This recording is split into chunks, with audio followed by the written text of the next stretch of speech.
All right, so I'm not sure if that first video went through me prior to going to the account, but I'll repost it again just in case it didn't come through. But just to follow up that video, what I found out is that it only took me 30 to 40 minutes to actually complete it, and I was kind of moving a little bit faster than I really wanted or should have been moving. But I can add or subtract, just to come up with an average time of how long it's going to take. Uh, some things that I've noted that I need to pay attention to and that maybe you'll need to pay attention to is that when you're trying to figure out, okay, making it simple and figure out what each employee or contractor, whether you use a W-2 employee or you use a 1099 contractor, you should have a basic kit of what's going to be needed for each job. Some accounts or some employees have their own. Well, let's put it this way: 1099 contractors are theoretically supposed to supply their own supplies and equipment in order to fit into the guidelines of what's considered a 1099 contractor.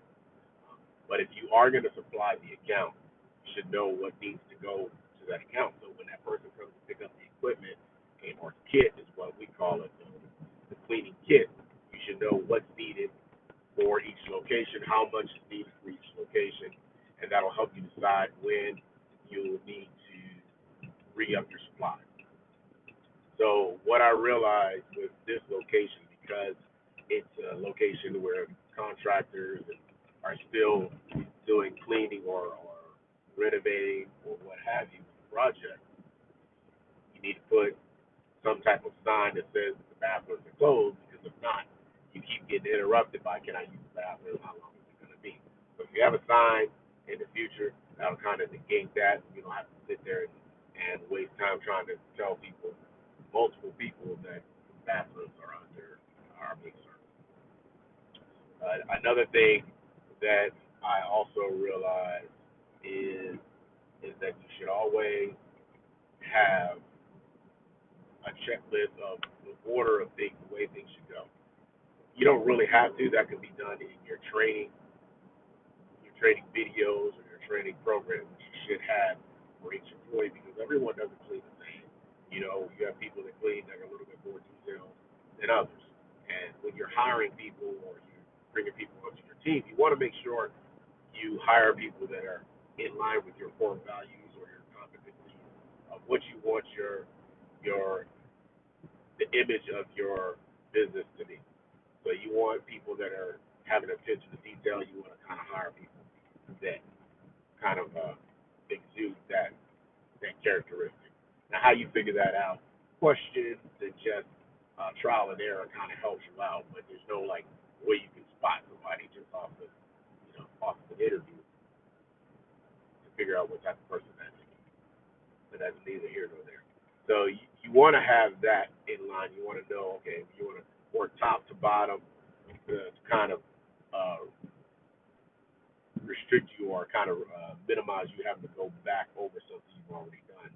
The last time we did the restroom, forgot to do the vents. So after we had cleaned, I looked up like, oh man, I didn't do the vents. So now we had to go and dust it and then sweep it again after we've already cleaned down, below. So now that kind of takes away from your time. So this time I remember to do that. So it's just certain little things like that to help you speed up the process and then be more efficient, effective, and efficient. Because being fast isn't always efficient, especially if you have to go back and do something when you're already in that location or that area. So that's something you should just also think about. But to finish or close the video out, the main purpose of this video is to let you know I've already done the clean. I calculated how long it should take, roughly 30 to 45 minutes. So then you decide, okay, how am I going to pay somebody? Am I going to pay them hourly, or am I going to pay them by the job? For a job this small, I would probably go with by the job. So, for instance, if you get $50 per clean as the owner of the business, you want to pay your person anywhere from 25 $30, something like that. 20, 25, $30. I'm a proponent